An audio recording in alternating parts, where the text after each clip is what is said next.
नमस्कार, स्वदेश न्यूज देख रहे हैं आप। मैं हूं आपके साथ राखी और बात करेंगे हारे को हरिनाम। उत्तर प्रदेश में नई सरकार का गठन होने जा रहा है, लेकिन जनमत पर बहस जारी है। विधानसभा चुनाव में भाजपा की जीत के बाद ईवीएम पर सवाल उठाने वाले समाजवादी पार्टी के प्रमुख अखिलेश यादव का दावा है कि जनता ने सपा को भाजपा का विकल्प मान लिया है। यही नहीं, वो बीजेपी पर छल प्रपंच से चुनाव जीतने का आरोप लगा रहे हैं। अखिलेश यादव ने कहा कि समाज के सभी वर्गों का समर्थन पार्टी के साथ है। इसका प्रमाण यह है कि सपा की सीटें और मतदान प्रतिशत बढ़ा है। अखिलेश ने कहा कि जिस तरह से भाजपा ने सरकार बनाई है वो किसी से छिपा नहीं है। ईवीएम से भाजपा को चुनावी जीत मिली है, जबकि नैतिक जीत सपा की हुई है। भाजपा की ताकत पहले से घटी है। उन्होंने कहा कि प्रदेश की राजनीति में जनता ने भाजपा के विकल्प के रूप में सपा को चुनकर देश की राजनीति में बदलाव के भी संकेत दिए हैं। अखिलेश यादव ने कहा कि पोस्टल बैलेट में समाजवादी पार्टी गठबंधन को 51.5% वोट मिले हैं। इस हिसाब से कुल 304 सीटों पर सपा गठबंधन की जीत चुनाव का सच बयान कर रही है। वैसे भी प्रदेश के मतदाताओं ने सपा की 2.5 गुना सीटें बढ़ाकर अपना रुझान जता दिया है और भाजपा की सीटों का घटाव भविष्य का संकेत है। देखिए, इलेक्शन हो गए, तमाम चीजें हो गई, सरकार किसकी बन रही है, सब कुछ साफ हो चुका है और उसके बाद भी ये स्वीकारना बड़ा मुश्किल हो रहा है समाजवादी पार्टी के लिए कि वो हारे हैं या एक मजबूत विपक्ष के लिए हैं। उनको लगता है कि कहीं ना कहीं वोटों का जो परसेंटेज है वो उनके पाले में गया है और ये आने वाले समय के लिए एक बड़ा संकेत है भारतीय जनता पार्टी के लिए। और ये भी देखिए, बिल्कुल सही है कि सपा की कुछ सीटें भी बढ़ी हैं। हम पिछले 2017 से यदि कंपेयर करें तो सीटें भी बढ़ी हैं। तो ये तो कहा जा सकता है कि लोगों ने थोड़ा सा इंटरेस्ट दिखाया समाजवादी पार्टी में और शायद उनको ऐसा लग रहा है कि कहीं ना कहीं वो अपनी इसे हार स्वीकार नहीं कर रहे हैं। खैर, बहरहाल जो भी है, नतीजे हमारे सामने हैं, तमाम चीजें सामने हैं, लेकिन इसको ना स्वीकारना और क्या सोचना और क्या दर्शाता है, इस पर मैं चर्चा को आगे बढ़ाऊंगी। हमारे साथ मेहमान जुड़े हैं। मैं सबसे पहले आपका परिचय करा दूं। भारतीय जनता पार्टी का पक्ष रखने के लिए केसी जैन जी हमारे साथ जुड़े हैं। केसी जैन जी, बहुत स्वागत चर्चा में जुड़ने के लिए। सपा का पक्ष रखने के लिए करण कुमार मिश्रा जी हमारे साथ जुड़े हैं। करण जी, आपका भी बहुत स्वागत है। और अब से कुछ देर में हमारे साथ राजनीतिक विश्लेषक दिलीप अग्निहोत्री जी जुड़ेंगे। दिलीप जी का भी मैं बहुत स्वागत करती हूँ। चर्चा की शुरुआत सबसे पहले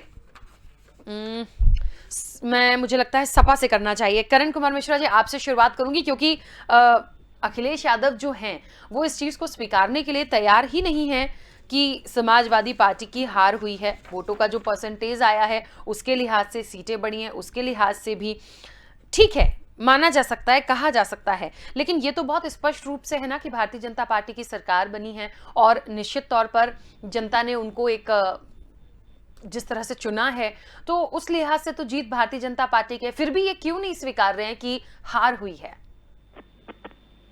देखिए, भारतीय जनता पार्टी बेईमानी से जीतती है लेकिन ईमानदारी से नहीं जीतती है। सबसे पहली बात ये है। दूसरी बात, हमारा vote percentage Bharatiya Janata party का कम है, समाजवादी पार्टी का ज्यादा है। तीसरी बात, मैं समस्त भारतीय जनता पार्टी को, समस्त पार्टियों को मैं बधाई देता हूँ होली की, कि वो अपना हर्ष उल्लास के साथ त्योहार मनाए और कोई कहीं किसी प्रकार का विवाद न होने पाए। मेरी शुभकामनाएं हैं उनके साथ। लेकिन जिस तरीके से भारतीय जनता पार्टी ने कहीं पे हमारे कैंडिडेट 50 वोट से हारे, कहीं 100 वोट से हारे, कहीं 200 से हारे, कहीं 500 से हारे, ये जिस तरीके से काउंटिंग लोग के खेल किया गया, ये कहीं ना कहीं संदिग्धता पैदा कर रहा है। और हमारा वोट पसंद जिस हिसाब से भरा है, तो उस हिसाब से हारे को हरिनाम आपने बताया, तो हम लोग तो हारे को सहारा ही मानते हैं। हमारा बाबा श्याम हमारा है और बाबा श्याम हमारा ही क्या, सारी दुनिया का, सारे विश्व का है वो। तो हम तो अपने श्याम पे भरोसा करते हैं, अपने राम पे भरोसा करते हैं और जनता ने उन्हें आशीर्वाद दिया है। प्रचंड बहुमत से उनकी सरकार बनी है और मैं अब यही लोगों से अपेक्षा करूंगा कि 5 साल शांति का माहौल बना रहेगा। अभी से ही कुछ दंगे फसाद सुनने में आने लगे हैं, कहीं पे हत्याएं हो गई, कहीं पे एक परिवार के 3 लोगों ने हत्या कर ली, कहीं गोली मार दी गई। ये सब चीजें नहीं, जनता ने आपको दोबारा मौका दिया है, तो आप जनता के पक्ष में एकदम खरा उतरे और जनता को सर आंखों पे, जिस तरीके से जनता ने आपको अपने सर आंखों पे बिठाया, उसी तरीके से भारतीय जनता पार्टी के नेताओं के कार्यकर्ताओं को, उसको जनता को भी सर आंखों बिठाना चाहिए और उनकी जो भी चीजें हैं, जो भी उनकी सामने निकल के आ रहा, चाहे शिक्षा हो, रोजगार हो, महंगाई हो, भ्रष्टाचार हो, चाहे जो भी मुद्दा रहा हो, उस मुद्दे पे सही तरीके से उतरे। मेरी शुभकामनाएं हैं इन लोगों के साथ। लेकिन भारतीय जनता पार्टी बेईमानी से जीतती है, एकदम साफ है। ठीक है, चलिए केसी जैन जी, सुना आपने भी। और निश्चित तौर पर ये जो बात आ रही है यहाँ पर कि समाजवादी पार्टी, या ये कह लीजिए कि अखिलेश ने कहा है कि जनता ने सपा को मान लिया है भाजपा का विकल्प, और आने वाले समय के लिए या नेक्स्ट इलेक्शन जो भी होंगे उसमें एक बहुत बड़ा विकल्प समाजवादी पार्टी होगी। और अभी जो चीजें दिख रही हैं, जो मानी नहीं जा रही, स्वीकारी नहीं जा रही, वो मुझे लगता है भारतीय जनता पार्टी के लिए एक मैसेज देने का प्रयास है। कैसे लेते हैं इसे? देखिए, पहली बात तो ये कि जनता के जनादेश का सम्मान होना चाहिए, और एक तरफ ये कह रहे हैं कि हमारा वोट परसेंटेज बढ़ा है। हम पिछली बार से 3 गुना सीटें लेकर के आए हैं। दूसरी तरफ ये कह रहे हैं कि भारतीय जनता पार्टी छल कपट से, बेईमानी से जीत करके आई है। और देखिए, दो चीजें एक साथ तो नहीं हो सकती। एक तरफ आप कह रहे हैं कि भारतीय जनता पार्टी को पिछली बार की अपेक्षा इस बार 50 से ज्यादा सीटों का नुकसान हुआ है, और दूसरी तरफ आप कह रहे हैं कि नहीं, भारतीय जनता पार्टी छल कपट से जीती है। तो जब आप ये कह रहे हैं कि भारतीय जनता पार्टी 50 सीटें पिछली बार की अपेक्षा हार गई, तो आप ये कैसे कह सकते हैं कि भारतीय जनता पार्टी ने छल कपट से जीता है? तो कुल मिलाकर के पहली बात तो ये कि इसी तरीके से कांग्रेस ने जब 2014 का परिणाम आया लोकसभा का, तो कांग्रेस ने भी इसी तरीके से कहा कि भारतीय जनता पार्टी ने भ्रम फैलाया और हम अपनी बात नहीं रख पाए, मीडिया उनके पक्ष में थी इसलिए मार गए। फिर 2017 का इलेक्शन हुआ उत्तर प्रदेश का, उसमें भी वो यही इसी तरीके से बातें होती रही, तब कांग्रेस और समाजवादी पार्टी साथ में थी। फिर 2019 का इलेक्शन हुआ, उसमें नोटबंदी और जीएसटी को मुद्दा बनाया, जबकि नोटबंदी को जनता ने सराहा और कहा कि भाई जो बहुत ज्यादा धनाढ़ लोग थे, जिन्होंने पैसा दबा के रखा था, उनका पैसा बर्बाद हो गया। भाई गरीब के पास कितना पैसा होता है, जो है वो बैंक में 2-4-10 रुपए है, उसको चेंज करने का पूरा अवसर दिया। 2-4-10 क्या, आपके पास लाखों रुपए भी है, करोड़ों भी हैं, अगर नंबर 1 का पैसा है तो आप चेंज कर सकते थे बैंक से। तो कुल मिलाकर के जनता को भ्रमित करने का काम तो विपक्ष ने किया, लेकिन जनता ने इनको नकार दिया। और क्यों नकार दिया? क्योंकि ये जनता को लगातार भ्रमित करते रहे, सुशासन नहीं दे पाए, भ्रष्टाचार में लिप्त रहा विपक्ष, और उसी सबका जवाब जनता ने दिया है। और अगर ये कांग्रेस की तरीके से अपना मूल्यांकन करेंगे कि सिर्फ और सिर्फ भ्रमित करके जनता को जीत लिया और हम अपनी बात नहीं रख पाए, मीडिया इनके साथ में था, अगर इस तरीके की बातें करेंगे तो वास्तव में समाजवादी पार्टी को और समाजवादी पार्टी के मुखिया श्री अखिलेश यादव जी को जिस प्रकार से अपना मूल्यांकन करना चाहिए, वो मूल्यांकन सही से नहीं करेंगे कि हार के कारण क्या रहे। और इनको अगली बार, जो अगला चुनाव अभी तो 2024 में लोकसभा का है और 2027 से फिर से जब विधानसभा का चुनाव होगा, तो अगली बार फिर यही कहेंगे कि ईवीएम बेवफा है और भ्रमित करके चुनाव जीत लिया। तो जब आप अपना सही मूल्यांकन नहीं करेंगे, अपनी कमियों को नहीं देखेंगे, अरे 3 तलाक का बिल आया, 3 तलाक के मुद्दे पे आप 3 तलाक के विरोध में खड़े हुए। अरे जो महिलाएं प्रताड़ित थी, जिनको पुरुष वर्ग अपने ऐशो आराम के लिए, छोटी छोटी बातों के लिए उनके ऐशो आराम की सुविधा न मिले, उसके लिए झटके में तलाक करके महिलाएं जिस प्रकार से प्रताड़ना झेल रही थी, आपने तमाम सारे कुतर्क दिए कि हिंदू भाई बहनों के साथ भी ऐसा होता है, वो भी तो तलाक लेते हैं, अच्छी बात है कि गृहस्थी फंसी नहीं हुई है, तलाक लेके छुट्टी पा गए। छुट्टी कहाँ पा गए? उनकी पीड़ा को समझिए ना, 3-3, 4-4 बच्चे हैं और एक झटके में तलाक दे रहे। तो इन सारी बातों को देखते हुए जो महिला समाज था, खास करके जो 50% आबादी है, इसको भी लगा कि समाजवादी पार्टी कहीं ना कहीं महिलाओं के विरोध में, और आज महिलाओं का अच्छा vote bank Bharatiya Janata party को मिला है। तो आप काम तो गलत करेंगे अपना खुद, और ठीकरा फोड़ेंगे भारतीय जनता पार्टी के ऊपर। जब सीए का मुद्दा आया, सीए का बिल लागू है, कानूनी रूप से उसको जामा पहना दिया गया, कानून लागू है, आपने सीए का विरोध किया और सीए का विरोध करने वाला का आपने साथ दिया, जिन्होंने ईवीएम गाड़ियां फूकी, ईवीएम वैन फूकी पत्रकारों की हजरतगंज चौराहे पे, जिनकी संपत्तियां जब्त करने की बातें आई। देखिए, तमाम सारे कानून इसलिए लागू किए जाते हैं जिससे लॉ एंड ऑर्डर की व्यवस्था मेंटेन रहे। हो सकता है कि उस समय उन चीजों की आवश्यकता तत्काल थी और उसको किया गया। तो आप कह रहे हैं कि जितने भी सीए के मुकदमे हुए हैं, सारे की सारे हम आएंगे, वापस लेंगे, हमारी सरकार आएगी, उन पुलिस वालों पे हम कार्रवाई करेंगे जिन्होंने इनकाउंटर किया है। फर्जी इनकाउंटर हो रहे हैं। अरे 2-2 लाख का इनामी बदमाश अगर इनकाउंटर में मारा जाता है तो आप कहते हैं फर्जी इनकाउंटर हुए, और सारे के सारे मारे भी नहीं गए। इनकाउंटर तो 4000 हुए, 4000 लोग पकड़े गए इनकाउंटर में, और वो गिरफ्तार करके जेल भेजे गए। और उनमें से जो दुर्दांत अपराधी थे जिन्होंने पुलिस पे हमला किया, वो पुलिस मुठभेड़ में मारे गए। तो आप जब अपराधियों के पक्ष में खड़े होंगे, आप कानून के विरोध में खड़े होंगे, जो कानून का माखौल उड़ा रहे हैं उनके साथ आप खड़े होंगे, तो जनता आपको कहां सिर माथे बैठाएगी। और समाजवादी पार्टी के साथ ये भी कह रहे हैं कि जनता ने आपको दूसरी बार फुल मैंडेट दिया है, सिर माथे बैठाया है, आप लॉ एंड ऑर्डर देखिए, आप काम करिए। दूसरी तरफ ये भी कहते हैं कि भ्रमित करके आपने जीत लिया।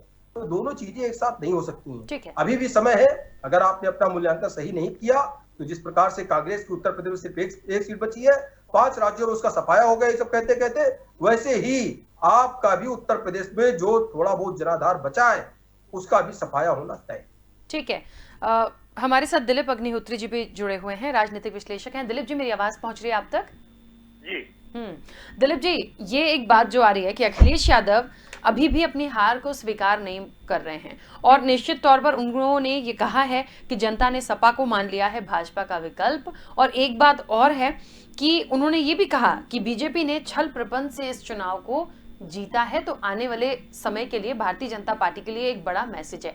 आप इसे किस तरह से लेते हैं? देखिए, मैं इस प्रकार के आलोचना का मैं उसको ज्यादा महत्व नहीं देना चाहता। कारण ये है कि इस मामले में दोहरे मापदंड हम देख रहे हैं 2014 के बाद। अगर जहां भी कहीं मेरी बात को बीजेपी से उसके प्रवक्ता है उससे जोड़ के न दिखेगा, लेकिन जो मैं तथ्यों के आधार पर कह रहा हूं कि वहां पे जहां जहां भी सारे रिकॉर्ड देख लीजिए 2014 के बाद, जहां जहां बीजेपी जीती तो वहां कहा गया ईवीएम खराब है, और जहां जहां पे अगर विपक्ष जीती, पार्टियों की सरकार बनी, बहुमत मिला, तो वहां पे जश्न मनाया गया। हम लोग को याद होगा कि कर्नाटक में कुमार स्वामी की सरकार बनी थी, तो ये सारे विपक्ष के नेता, उसमें उत्तर प्रदेश के लोग भी थे, तो ये सब लोग बेंगलुरु पहुंच के वहां पे जश्न मना रहे थे। अभी ममता बनर्जी की बहुत बहुमत से सरकार बनी है, वहां ईवीएम ठीक थी। और अगर केवल बीजेपी की बात करें तो केंद्र में नरेंद्र मोदी जी की सरकार के रहते हुए भी बीजेपी को झारखंड में पराजय मिली, उत्तर और मध्य प्रदेश में, राजस्थान में, इन प्रदेशों में पराजय का सामना करना पड़ा।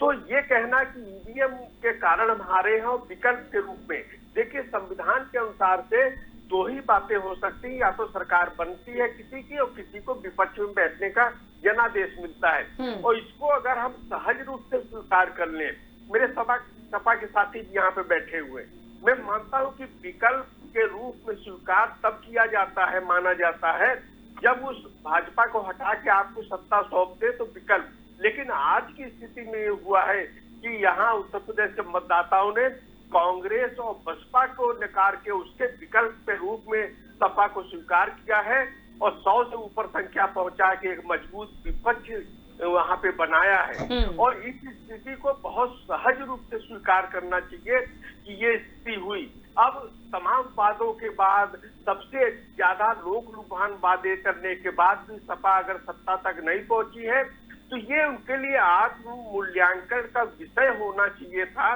लेकिन जब हम अपना ठीकरा, अपनी कमियों का ठीकरा किसी मशीन पे फोड़ देते हैं, किसी सरकार पे फोड़ देते हैं, तो इसका मतलब है कि हम अपनी कमियों की ओर देखने को तैयार नहीं है। और यही जो बात है वो आगे सुधार में बाधक बन जाती है, और जो स्थिति आज है वो आगे रहेगी ये भी नहीं कहा जा सकता। तो इसी ईवीएम के चलते जो आज विरोध कर रहे हैं वो भी मुख्यमंत्री बने, इसी ईवीएम के चलते भाजपा को पराजय का भी सामना करना पड़ा, और इसी कारण इनकी सीटें 50 कम भी हुई, ये ईवीएम का है। और संविधान के अनुच्छेद 324 में भारत का जो निर्वाचन आयोग है वो एक स्वतंत्र निकाय के रूप में स्थापित किया गया है। संविधान निर्माता भी ये चाहते थे कि विपक्ष और पक्ष दोनों का महत्व, ये एक पहिए दो पहिए हैं एक गाड़ी के, और इनको उसी रूप में संतुलन के रूप में चलना चाहिए। विपक्ष की भूमिका भी कम नहीं होती है। अब क्या कमियां हुई ये आत्म आलोचना करनी पड़ेगी। तो हम उसका मानते हैं कि 2 वर्ष तक ये कोरोना का जो कालखंड रहा, इसमें हमारे विपक्ष की पार्टियां ट्वीट तक ही केवल सीमित रही। दूसरी बात, जैसा भी भाजपा के प्रवक्ता भी कह रहे थे, उन्होंने कहा आंदोलन किया, विरोध किया। मैं मानता हूं कि विपक्ष कोई इस सरकार में कमी थी, आपने कहा भी महंगाई बढ़ी हो और भी तमाम कमियां रहेंगी, तमाम समस्याएं आज भी हैं, मैं मानता हूं। लेकिन क्या विपक्ष ने अपने दायित्व निर्वाह पूरी तरह अच्छे से किया? क्या उस जनता उसके विरोध के धर्म से प्रभावित हुई? तो दिल्ली से लेके यहाँ तक आप लखनऊ तक देखेंगे तो कांग्रेस हो, चाहे सपा हो, चाहे बसपा हो, चाहे जो भी पार्टी हो, विपक्ष के रूप में क्या भूमिका थी? ये अपना आंदोलन विपक्ष कोई शुरू ही नहीं कर पाया और दूसरे के आंदोलन को लपकने के लिए दौड़ पड़े। चाहे किसानों के नाम पे आंदोलन चल रहा हो, ये किसी और का आंदोलन था, चाहे सीएए के विरोध में आंदोलन चल रहा हो, ये किसी और के नाम पे आंदोलन था।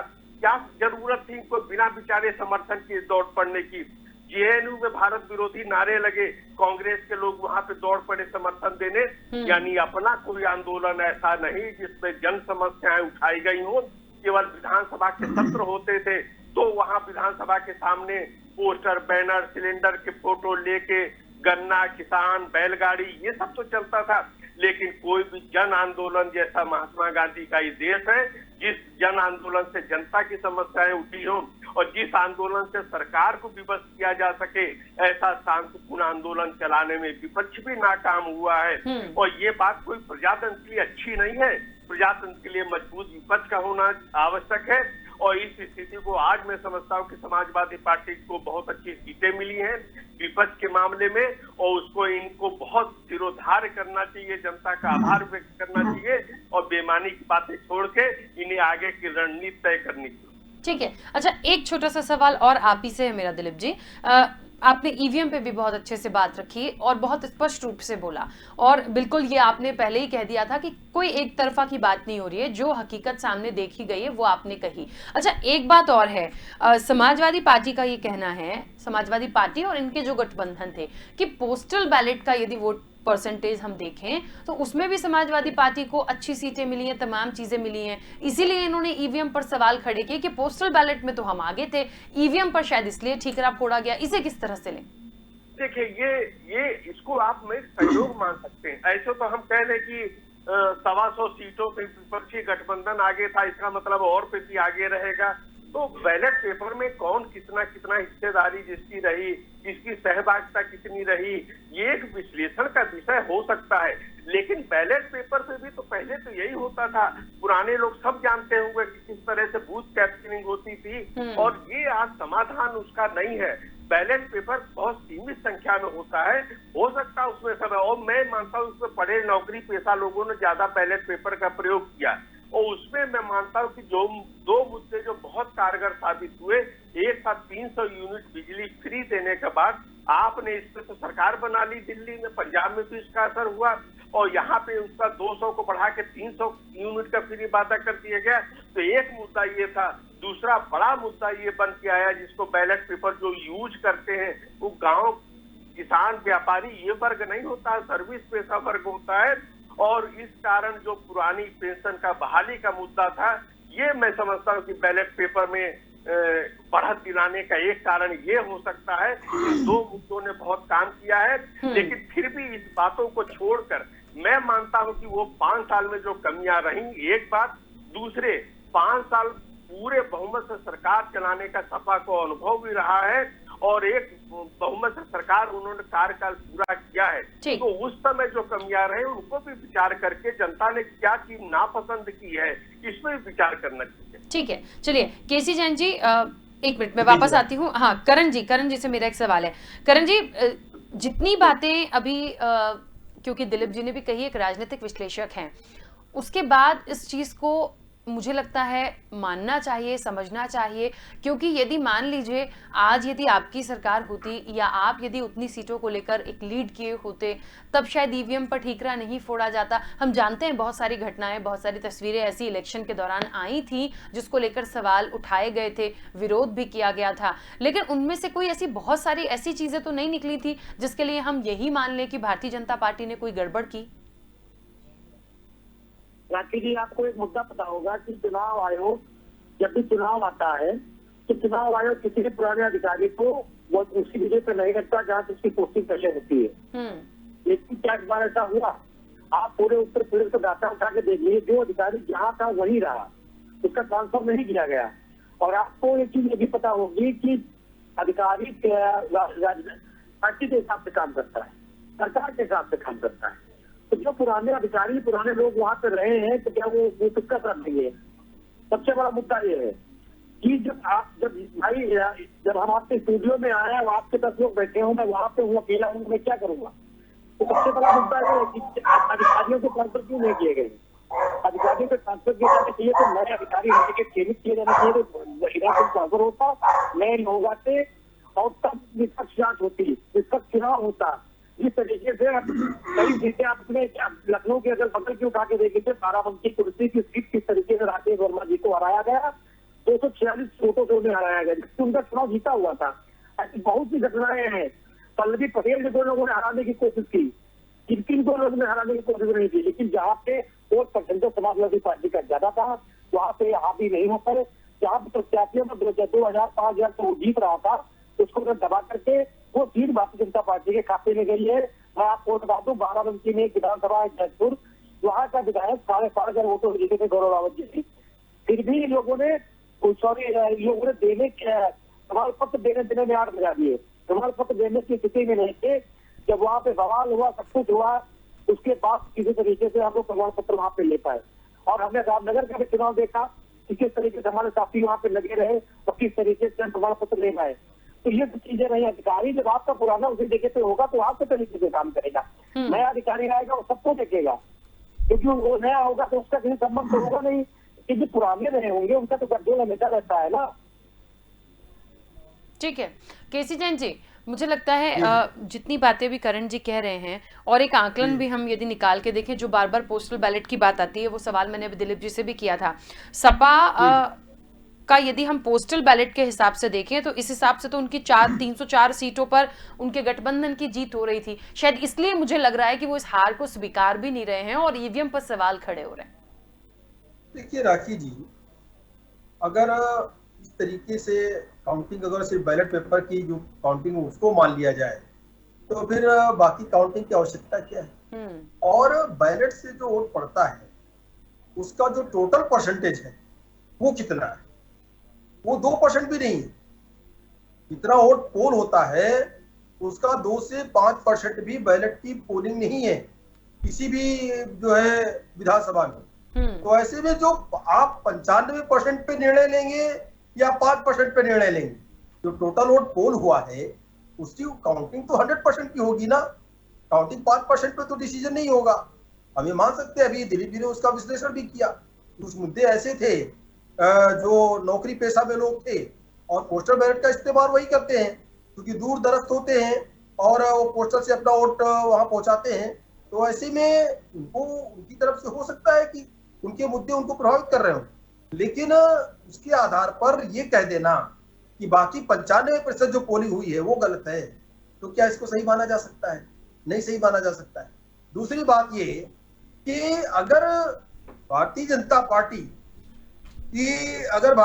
पार्टी इस तरीके से ईवीएम में हस्तक्षेप करके या किसी और तरीके से या अधिकारियों के बल पे, तो क्या भारतीय जनता पार्टी के डिप्टी सीएम केशव प्रसाद मौर्य जी चुनाव हार पाते?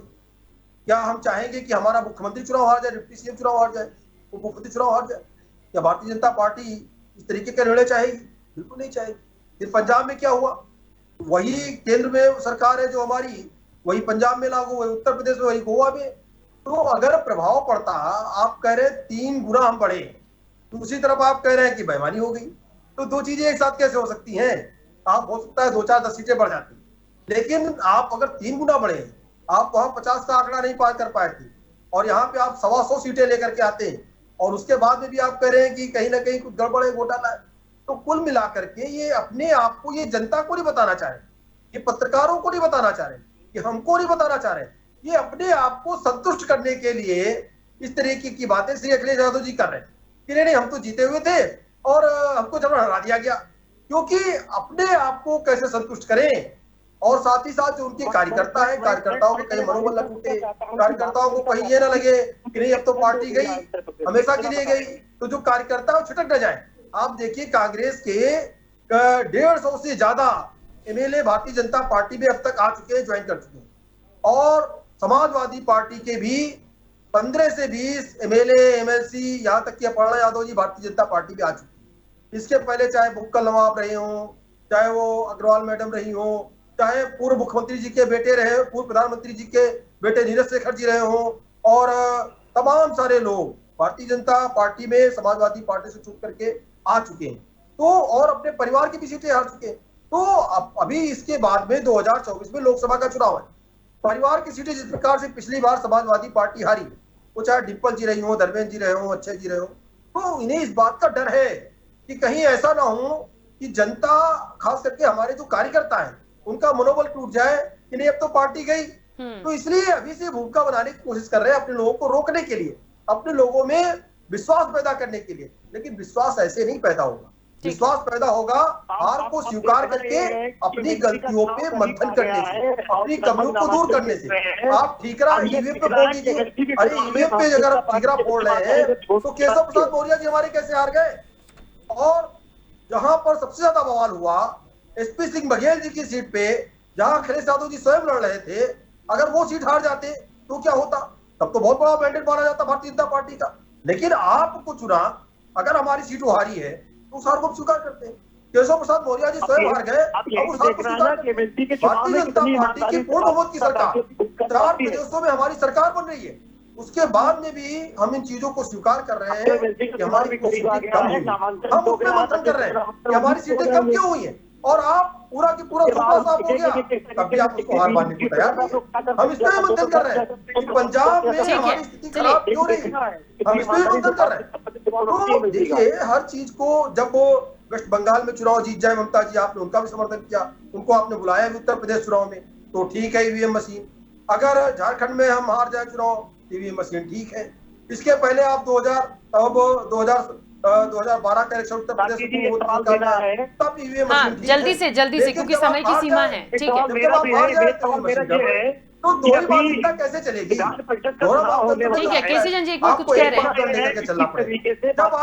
जब आप 2012 में इलेक्शन जीते थे, तब आपको इलेक्शन को खारिज करना चाहिए, आपको कहना चाहिए कि हम इलेक्शन को नहीं मानते। केसी जैन जी कुछ कह रहे हैं। करण जी एक मिनट सुन लीजिए क्योंकि समय की सीमा है। चुनाव कराइए, आपको कहना चाहिए था। अखिलेश यादव तब नहीं कहा 2012 में, 2012 में तो सरकार बना ली, ठीक है, 220 प्लस सीटें लेकर के आए, तब तो नहीं कहा कि नहीं पहले से चुनाव फिर से हो जाए, हम खारिज करते चुनाव को। आपने अगर उस समय खारिज कर दिया होता चुनाव को, चलिए